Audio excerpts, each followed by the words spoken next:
Number 5، نظریات پر بات کرے، ذاتیات پر بات نہ کرے۔ نظریہ پیش کرے، عقیدہ پیش کرے، افراد کی ذات پر بات نہ کرے، نظریات پر بات کرے۔ ہاں، جس نظریے پر بات کی جا رہی ہے، اگر آپ کے سامنے اس وقت اس کے مقابلے میں غلط نظریہ پیش کرنے والا وہ شخص ہے جس نے دعوی نبوت بھی کیا ہے، تو پھر ذاتیات پہ بھی بات کریں، پھر اس کی ذات کو بھی زیر بحث لائیں۔ نبی اور مولوی میں فرق ہے۔ نبی کی جس طرح بات کو ماننا ضروری ہے، اسی طرح اس کی ذات کو ماننا بھی ضروری ہے۔ پہلے پیغمبر کی ذات، پھر پیغمبر کی بات۔ رسول اکرم صلی اللہ علیہ وسلم نے فرمایا لبثت فیکم عمرا، میں عرصہ دراز 40 سال تمہارے اندر گزار چکا ہوں۔ حل وجدتمونی صادقا ام کاذبا، تم نے مجھے کیسے پایا ہے؟ ترجمہ سمجھیں، تم نے مجھے کیسے پایا ہے؟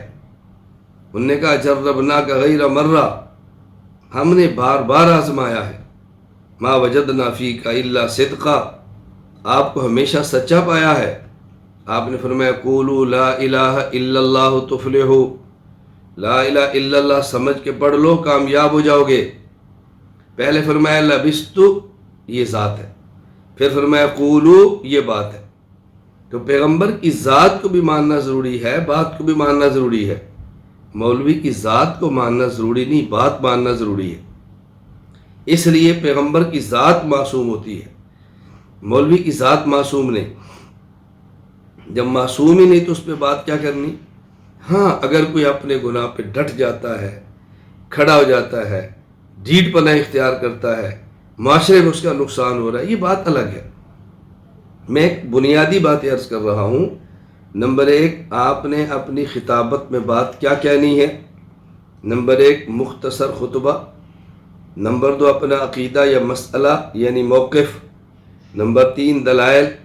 نمبر 4، اکابر کی تائیدات۔